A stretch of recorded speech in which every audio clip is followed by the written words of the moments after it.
Bonjour à tous et bienvenue dans cette nouvelle vidéo. Aujourd'hui, je vais vous montrer comment est-ce que vous pouvez avoir de bonnes bases dans Photoshop. C'est parti. Je vais importer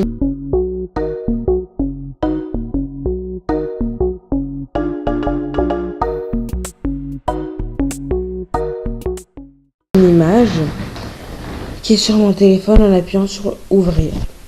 Ensuite, je vais appuyer sur le crayon pour commencer les retouches. Voici toutes les options qu'il y a là. La première, retouche pour augmenter la luminosité. Je vais l'augmenter légèrement. En appuyant longuement sur l'écran et en balayant de bas en haut, on trouvera l'effet contraste, la saturation, l'ambiance, les tons clairs, l'ombre et la chaleur. Pour donner un petit effet, je vais éviter de faire ça. Ensuite, l'outil détail est très important sur certaines photos. Ça donnera un effet dessin un peu à votre photo, mais surtout ça augmentera pas le nombre de pixels, mais ça augmentera le rendu de votre photo. Ça donnera un effet un peu moins vrai, ça c'est clair. Mais ça dépend des photos également. Mais ça donnera vraiment un air super cool à vos photos. Si ce sont des photos qui manquent de détails et qui ont besoin d'être un peu plus détaillées. Du coup, la structure et la netteté, ça ira parfaitement. Ensuite, au niveau du recadrage, ça peut être assez important si vous voulez être Instagrammeur ou blogueur même. Voilà, ça peut être pas mal intéressant pour recadrer comme vous voulez. Vous avez la possibilité de recadrer librement, voilà, genre comme ça. Vous avez également la possibilité de recadrer en carré pour que ça passe mieux sur Instagram, en 4 tiers, en 5 quarts, en 7 cinquièmes, en 7 neuvièmes, en 3 demi, etc. Je vais prendre le carré pour que l'objet en question soit au milieu. Voilà. Ensuite, la rotation angulaire, en fait, ça servira vraiment. Si vous n'avez pas penché la photo quand vous la prenez, vous allez voir, ça a penché, ça peut donner un air sur certaines photos. Mais si vous vous rappelez de avant, vous allez bien voir qu'il y a une différence, quoi. Ensuite, au niveau de la perspective, si par exemple la photo en question ne met pas en valeur votre taille, par exemple, la perspective peut vraiment aider. Et là en question, c'est pas très important. Ensuite, l'outil balance des blancs. Je pense que si vous êtes débutant, mieux vaut éviter de toucher à cet outil. Et comme c'est pour débutants cette vidéo, je vais pas en parler dans cette vidéo là. L'outil pinceau sert à corriger les yeux rouges notamment sur certaines photos, etc. Et encore une fois, ça n'est pas pour débutants, donc si vous voulez, je vous montrerai après. L'outil sélection entre dans l'amateur, mais il reste assez facile à manipuler. C'est très simple. Vous appuyez sur le bouton plus en bas et vous allez cliquer sur une zone de l'écran. Vous allez augmenter la luminosité, le contraste, la saturation ou ce que vous voulez pour donner un effet à votre photo. Ouvrir le ciel pour qu'on ait l'impression justement qu'il va pleuvoir et vraiment que ça donne un effet assez sympa à la photo en fait. Et c'est super intéressant. Encore une fois, en appuyant sur le bouton plus, vous allez pouvoir par exemple mettre le blé là-bas un peu plus jaune, mais évitez de le mettre au jaune par exemple parce que ça ne paraît plus naturel.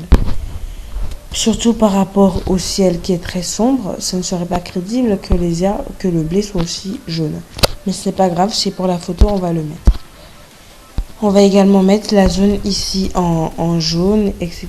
Mais évitez de mettre trop fort parce que sinon ça risque de déteindre sur les autres sujets apparents. Je vais également faire la même chose sur la route. Je vais légèrement l'éclaircir, augmenter le contraste ainsi que la structure. C'est très important pour cette photo évidemment. Voilà, c'est assez important. Et ça donne quand même vachement un beau résultat selon moi. Et je trouve que ça reste vraiment très joli. je vais essayer de vous montrer un avant-après. L'avant, la photo originale, voilà à quoi elle ressemblait. Ensuite, la voici après que j'ai fait l'outil de sélection. Et si j'avais directement utilisé le contraste ou la luminosité, ça n'aurait pas donné le même effet. Ensuite, l'outil texte. Bon, je pense pas que vous ayez vraiment besoin de savoir comment ça marche. Vous appuyez 2 fois sur le truc pour modifier. Ce que j'ai choisi est vraiment très... Enfin, je l'aime bien. Ensuite, vous avez la possibilité, en cliquant sur l'outil opacité, de réduire tout naturellement l'opacité. Ce qui peut donner un très bel effet sur certaines photos, j'ai essayé. Ou inverser, ce qui fera que le texte, en fait, prendra la couleur. Ça prendra carrément la photo, en fait. Mais voilà, ça peut être pratique pour certaines photos. Moi, ça m'intéresse pas parce que c'est la photo que je vais vous montrer aujourd'hui. Du coup, voilà. Je vais mettre ce texte-là. Et je vais le mettre ici, disons.